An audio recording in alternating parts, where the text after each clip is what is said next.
Casual Academy MMA. Join us as we dive deep into mixed martial arts history for every UFC, WEC, Pride, and Strikeforce event. We'll examine the fights and fighters of the past, reviewing the eras, techniques, and revolutions that made our beloved sport the phenomenon it is today. Without further ado, let's watch the fight. Let's get it on! What's up, guys? Welcome back to another episode of Casual Academy. My name is Nathan Karimi, and I'm joined as always by my cousin and co-host. I'm Kevin Zimbelman. Tonight, we hopped into the MMA time machine once again and headed back to Charlotte, North Carolina, September 9th, 1994 for UFC 3. If you didn't join us last time, you will remember at UFC 2, we watched Royce Gracie in a pretty nonchalant performance submit Patrick Smith via towel being thrown in. So Royce Gracie was our UFC 1 and UFC 2 Grand Prix tournament winner. And tonight we jumped into UFC 3. Dude. The most fun one so far. Yeah. No one promising came out of this. Like, No. you know? No, not at all. I mean, Harold Howard's our boy. We'll get to that. Yeah. Come on. But the first fight, man, it was a banger. Yeah. You want to jump into the fight? Let's talk about first. Any thoughts on the Any thoughts? I like the octagon design, little red line on the out. red line? Yeah. I thought that was cool. They got the GOAT back again, the commentator. Ladies and gentlemen, I am pumped up tonight. Jim Brown too. Yeah, MacGyver. Yeah. They got the squad. A lot of interesting characters in this one. So let's jump right into the fight. Yeah, I mean, fight number one, absolute banger. You have Emmanuel Yarborough, Meet the proverbial immovable object, Emmanuel Yarborough. 6'8", 616 pounds, versus Keith Hackney, 5'9", 216 pounds. Keith Hackney considers his second-degree black belt in American Kenpo Karate to be his proudest achievement. And this was a slugfest, dude. I mean, at one point, Keith Hackney got shoved outside of the ring, came back with a vengeance, and he actually made Emmanuel Yarborough tap out, due to just repeated strikes. Yeah. And at one point, though, Yarborough was like on his knees, just absorbing strikes from Keith. Yeah. And one too many, took him out. Yeah. And he talked about, like, in his little promo video about how he throws, how he's been working on or practicing these open hand strikes. Keith says the combination of continuous open hand strikes and rapid low kicks will give him the edge in the octagon. Oh, yeah. Basically, he threw this like brutal. The only punches this dude threw was just winging these rights like windmills. Yeah. And one of them connected. And remember, this dude is outweighed by 400 pounds. That's right. He's outweighed by 400 pounds. And he just cracks this dude, puts him on the ground. And then from there, it's crazy because if he would have stepped back and been patient, he could have and should have won this really quick.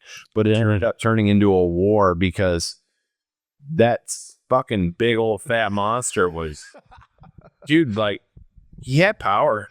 Oh, yeah, no, definitely. I mean, he had power and he had like durability until he didn't. Yeah. But I mean, at one point, man, Keith was just throwing these like his punches were coming from behind his back. Like, they were like lifting his own legs off the ground, throwing these punches. Yeah. Horrible punches. A lot of illegal shit. In terms of like back of the head, he was hitting them like on basically the spine. But oh, yeah, true. And there was nothing. This guy was not 6'8", 700 pounds of any muscle. I mean, no. A big fat blob. Yeah. So it was just a spectacle fight. It was. Our boy Keith Hackney actually broke his hand. I think that they actually identified the shot that did it, so he was not able to continue. He got a fill-in. So what about fight number 2? So fight number 2, we have the returning Ken Shamrock versus Christoph Leninger. Ken Shamrock won by submission. The guy, this guy is a judo, the number 2 judo player in America. Right. And the first thing that happens is him and Ken get into an entanglement, and Ken slams him down and gets right into side control. Yeah. And then from there, the guy was able to pull guard and move around and do some things, but ultimately he just didn't. There was not a deep enough understanding of the ground game for him to survive, and he didn't. And then it was over. Yeah, this was the first fight out of any of the UFC events where somebody showed a little bit of pushback on the ground, but still wasn't enough, and Ken Shamrock got the dub. Right, yeah.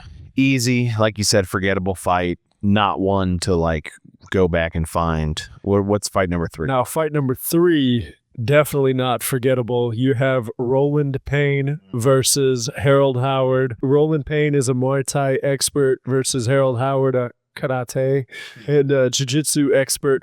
And this was so fast-paced, so chaotic, and ultimately Harold Howard just lands this flush right hand that just puts Roland out cold. He lands a couple, and Harold Howard is kind of our, should we say kind of our hero? Oh yeah, our hero here at Casual Academy. That's right.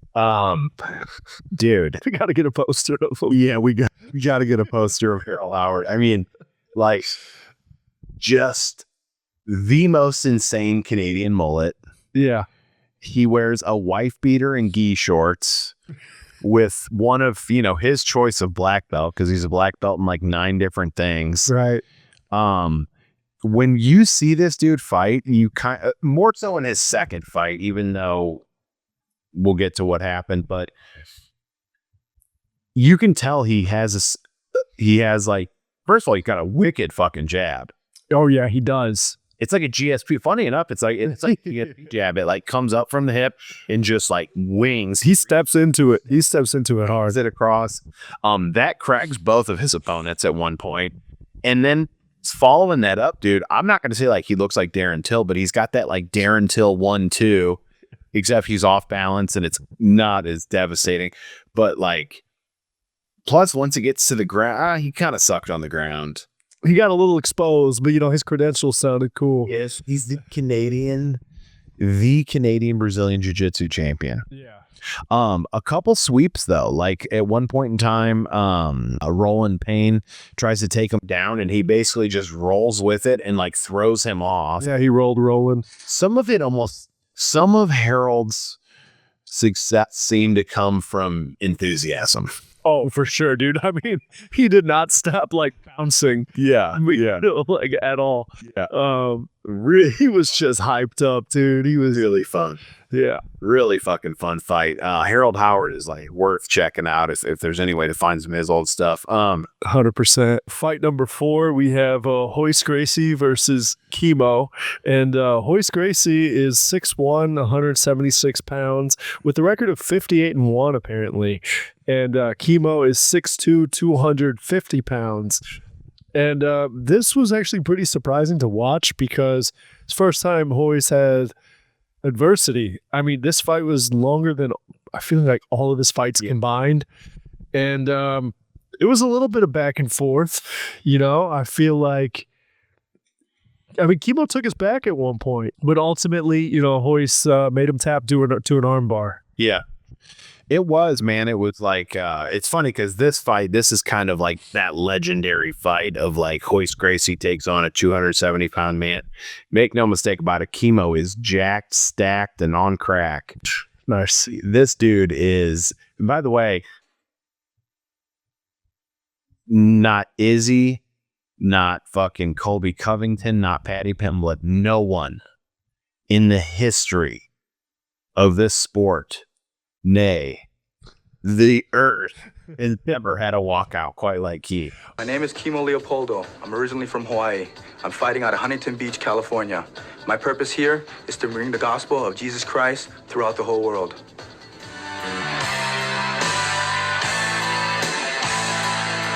Here's to Kimo. There were 2 fighters Two fighters back in the old days, two great champions in their own right. Howard Jackson, John Natividad. We call them swivel hips because they could stand there and hit you with a round kick or a heel kick without bending over. Chemo can do that. And Chemo is here on the cross. I've never seen anything quite like this before.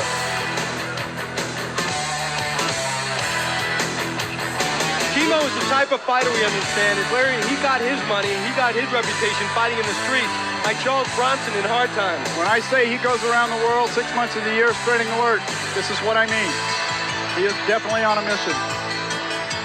Royce is just fixated. Oh yeah, dude, 100%, bro. Stapling, no, not stapling, but just like holding a giant cross on your back as you walk out is insane. Yeah, and he didn't even in the promo he didn't even mention fighting. He just mentioned bringing the Oh yeah, that's right. Jesus to everybody.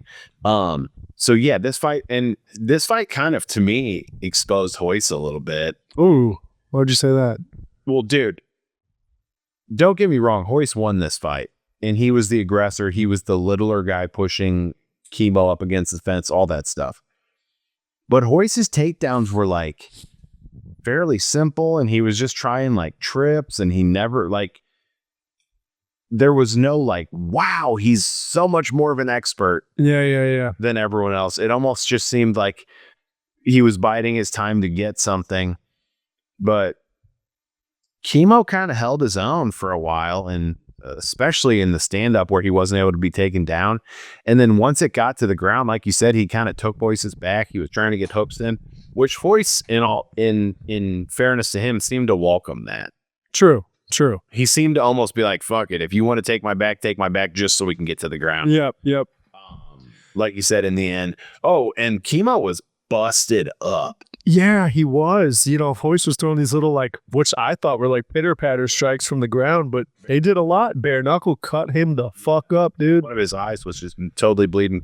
And then another thing is, too, is Hoist is grabbing him by the hair. Oh, that's right. Chemo's got this ridiculous, like, shaved head with, like, a long... He got the man bun. The man bun, yeah. Shaved head man bun. What I am curious to know is, I wonder if this fight is going to make Hoist step up his game. Because after he saw he can't just like oblique kick, shoot and grab people's back like he did in any other fight, I wonder if this is going to make him be like, okay, I actually got to like, get really creative. Yeah. It almost was like Hoist would win every street fight against every tough guy in the neighborhood. Yeah. But now that there's 3 years or 3 events of this where people are training, is Hoist as effective? And you got to know that he's got to have a target on his back. So people are probably watching film on him and all that shit. Even the announcers were like, this tournament is here to see if anybody can take out a Hoist Crazy. Yeah, right. And I tell you, I don't think they can. No, it was completely biased. But he still beat him. Hoist won. And he was winning pretty convincingly. Yeah, like he was definitely doing more damage. He was the more active fighter. He was the one pushing the pace. He was the one trying to implement his game plan. Chemo just did a good job, which that said he had 100 pounds and solid muscle to like help that. But yeah. But on to fight number 5, we have Felix Mitchell, who is the late replacement for Keith Hackney.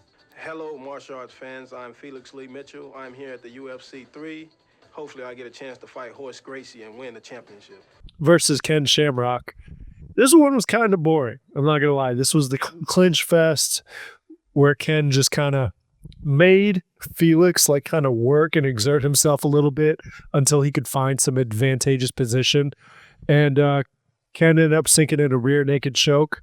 Ken was having a lot of trouble trying to get this guy to the ground. The guy was circling out and was, at one point, Ken had double underhooks and this guy was still like shooting his hips back and really making it hard on Ken. And bro, at one point, Ken had double underhooks and the dude was grabbing the fence with both of his hands. Look at his hands. Ken will probably punch him. Like, how crazy is that? No defense. His defense was, I'm going to hold on to this fucking fence. Yeah. Which worked. Kind of worked. Yeah. Which that no rules shit, because that is very illegal now. I feel like this fight kind of exposed Ken. Ooh.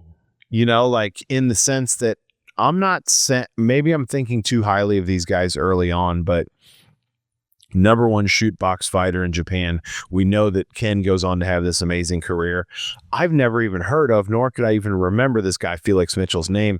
And Felix Mitchell, for a few minutes, gave Ken all he could handle. And this is what we were saying while we were actually watching, but it's this same thing that you see now where it's like, okay, this guy is going to defend and look good and all that stuff for 4 minutes. But when he gets into the veteran kind of distance and timing and pacing, right, it's over. And Ken, this guy was exhausted after 4 minutes. He gave Ken everything he could to stop that. And Ken probably was like, well, I'll just run 50% until this guy tires out, and took him down, submitted him. Yeah, it's that experience, you know? Yeah, but the guy looked really good. Obviously, he was fresh, but he's like an army boxer, and fairly forgettable fight, but worth looking at just for some context, which is essentially what we're doing. So right, yeah. So that was the end of the quarterfinals, right? No, that was the first fight of the semifinals. Yeah, and now we have the second fight of the semifinals, which is Royce Gracie versus Harold Howard. dude. I mean, who could have saw this one coming? You know, we thought we were going to be in for a fucking war. Yeah, we were. Royce and Harold Howard. I mean, Harold Howard coming out with the same like train thing that the Gracies do. Just seemed like it would just be an awesome matchup. Yeah. But Royce gave up before it started. Yeah. Due to exhaustion. Yeah. Well, but what's funny is he came to the ring. Right. They started doing like the announcements. They both made their walkouts. Again, part of me wonders if Royce looked across the ring and was like, wow, another 230-pound monster. Yeah. Who knows jiu-jitsu, who's a karate black belt, who's standing over there hopping from side to side, pumped up, one tooth staring you straight in the eye, that mullet whipping back and forth, fucking giving him shades of Jean-Claude Van Damme. Like, everything aesthetically was probably going wrong for Royce. Oh, for sure. And Royce just looked at his team and was like, I can't fucking do this. My immediate reaction, and trust me, I've been tired and given up things before. I'm not saying that. My immediate reaction was, and kind of even is for this whole event, these guys from the early 90s are supposed to be these tough, barbaric, no holds bar guys. And granted, it is bare fist, or, you know, a lot more towels thrown in. For sure. A lot more fights canceled. And just a lot more exhaustion. And I get it. These guys don't have like their strategies, and they don't understand a 15-minute pace, because theoretically they could fight for an hour. But I'm not really impressed with, especially with what the Gracies talk about. Their whole thing is just fighting and being able to conquer. Like, you tapped out due to exhaustion. Tapped out due to exhaustion, and we'll leave it with the fact, I guess, rather than dog them, because obviously, you know, we really love these guys. Absolutely. That is a good point that you made, though, about these old guys. And yeah, they're like total disease, like complete badasses, which, look, I mean, to fight back to back is crazy. That's super hard to do. That's insane. Yeah, that's true. And I just didn't expect it. I just didn't expect people to tap out before the fight started. I didn't expect people to tap out without any submissions being synced in. You know, after 3 events, it's kind of weird to see that. Yeah, you're definitely starting to realize, like, oh, these aren't NCAA Division I All-American fucking 4-time state champions. Right. Like, a lot of these guys are basically in these obscure martial arts, which jiu-jitsu was an obscure martial art back then. They're in these things for a reason. And, you know, it's not like Royce had some incredible judo to get guys to the ground. I mean, Royce was relying on grips and trips, and yeah, it wasn't, I don't know. I was really high on Royce Gracie for the last one, and now I think a lot of that plummeted to be like, oh, he was a man of the times. Oh, interesting. We'll see. So yeah, that was the last semifinal. And so for the final, Ken Shamrock actually pulls out. Yeah, because apparently he hurt his knee, and also he heard that Hoist wasn't fighting, so he was like, I don't want to do this either. Yeah. So Harold Wanted revenge on Hoist, which he stated. for sure. Yeah. No, for sure. You can tell it was a big motivator. Pretty grim in the interview. Like, Ken is never shy to point out that he lost. Hi, I'm Ken Shamrock. I lost in the Ultimate Fighting Championship 1. I'm here in the Ultimate Fighting Championship 3 to redeem my performance. I lost that last one, The third best, not the second best time. Yeah.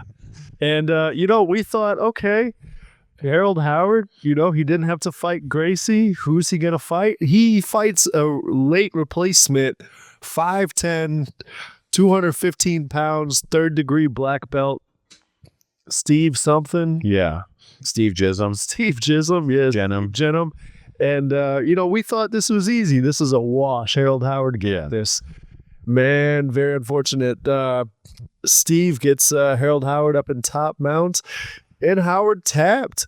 He tapped after like a few strikes. Yeah. I was shocked to see him tap because he seemed... Right? Again, I have to remind myself that these guys... It's not like, oh, there's a career. There's no Dana White who's going to give him a contract. There's no fucking, whatever these Joe Silva who's watching and deciding who's he going to be matched up with next.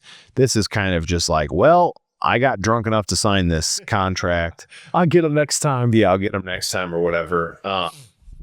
Howard went for a crazy rolling thunder within like the first 5 seconds of the fight. That shit was hilarious. Which literally was just a backflip in which he landed on his back in the middle of the ring with no one around. Yeah. Another anticlimactic ending. UFC 2. We got it was Hoist. Patrick Smith. Yeah, Patrick Smith. Boring, it'll tap out. Yep.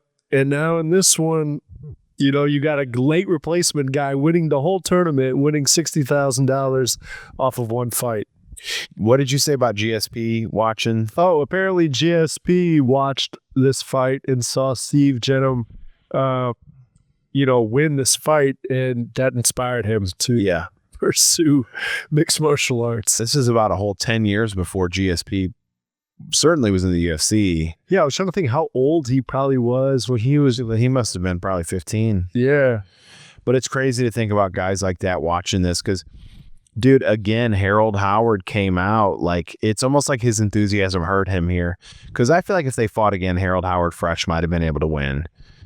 He's got that nice little jab. Yeah. His ground game was just very silly. Like he had like a perfect guillotine. I don't know if it was perfect, but he had a guillotine, but didn't pull guard to reinforce it. Right. Seemed to have no concept of things, but he still had that wild maniac style that was a lot of fun. Yeah. We would have liked to see him win, but So Steve Jism, our UFC 3 champion. It's Steve Jenham. Steve Jenham, congrats to you, bro. I guess we should stop hating. Might be the future. Cool. Well, that's it for the actual fights. Takeaways on fighters, fight of the night, submission of the night, all that.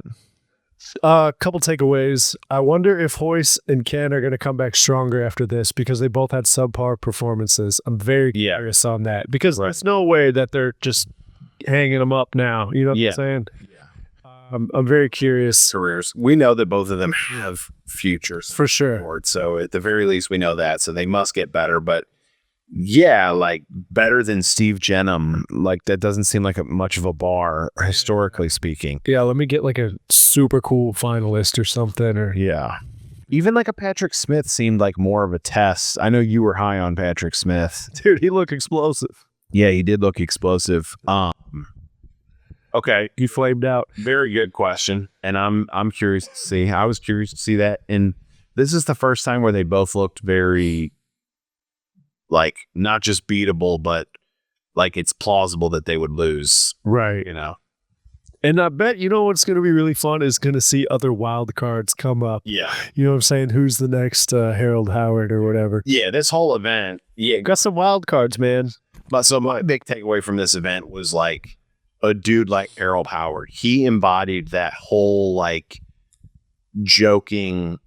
You look at this guy and you're like, he's fucking with us, right? But no, and he was like a legit martial artist. Like even when he sat down and talked, he was like humble and, shook everybody's hand and all this stuff. But he looks like a character from a fucking 1980s movie where he wakes up and drinks 3 beers before he sneaks by his landlord because he hasn't paid rent for 3 months. Like, he looked like a character. Oh, for sure. Let's go into these awards. Go. Fight of the night.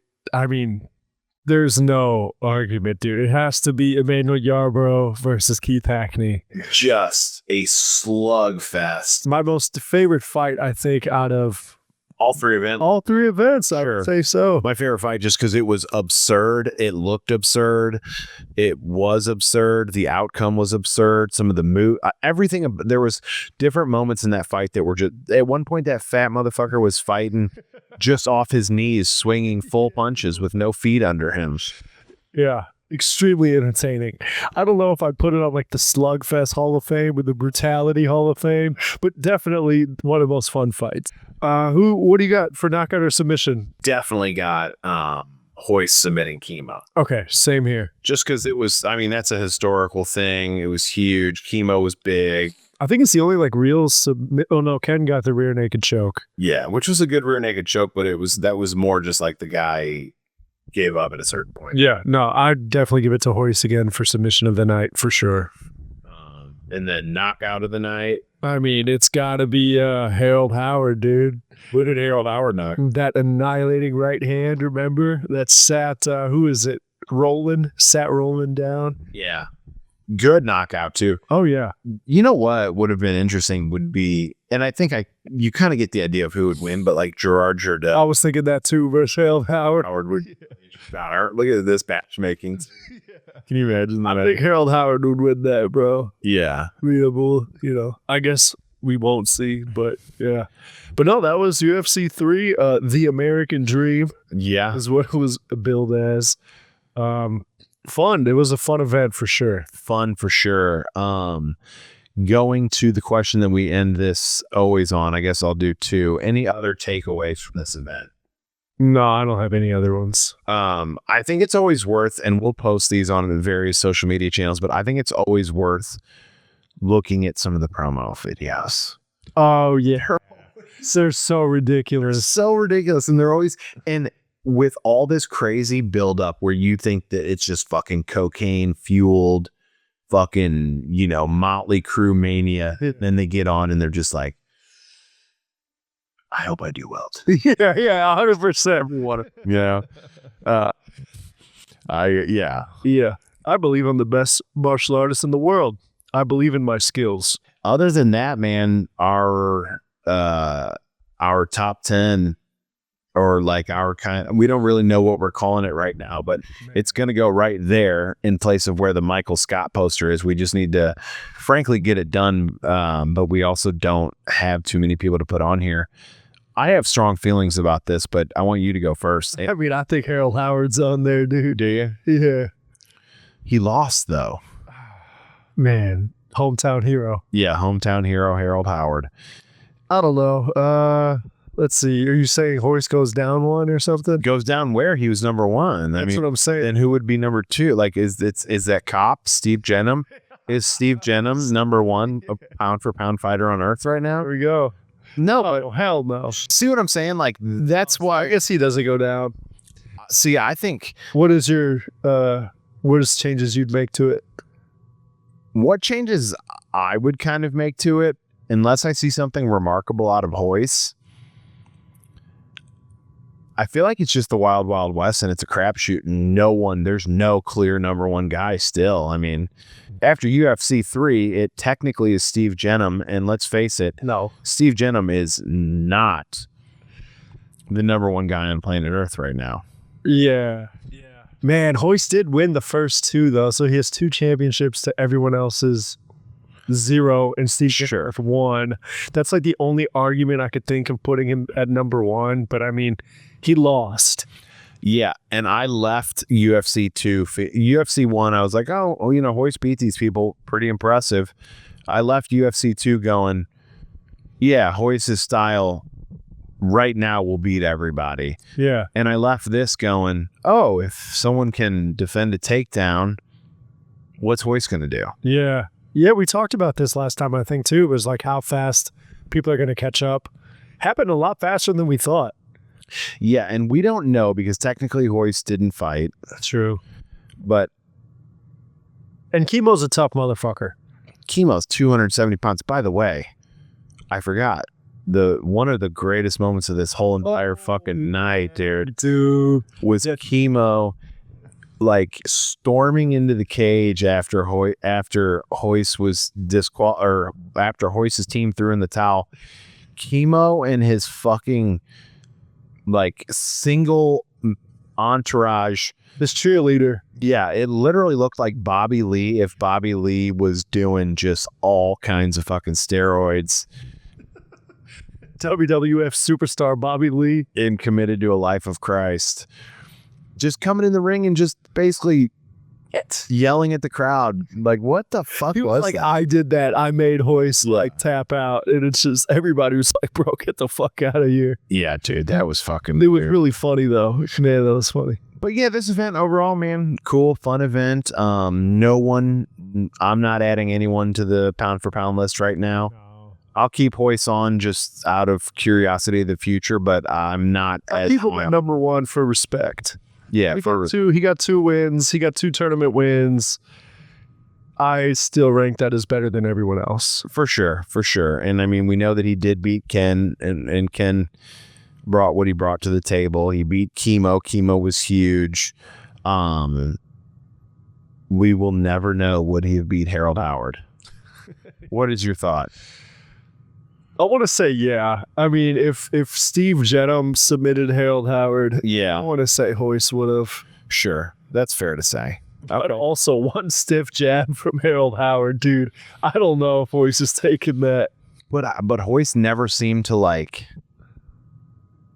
One thing Harold Howard did that no one else did is he embraced the takedowns and he just like rolled through them and threw the guys off. And then Harold Howard, man, that's my big takeaway. Let's go watch that. Is that a wrap? I think that's a wrap. Cool. So, guys, there's been another episode of Casual Academy. Again, hopping in the time machine, looking at the old fights and seeing what's happening with them. If you guys want to follow along, we are on YouTube. The full podcast videos will be on there. We're also on X, on Instagram, and on TikTok and Facebook at Casual Academy MMA. We'll see you guys next time. Peace.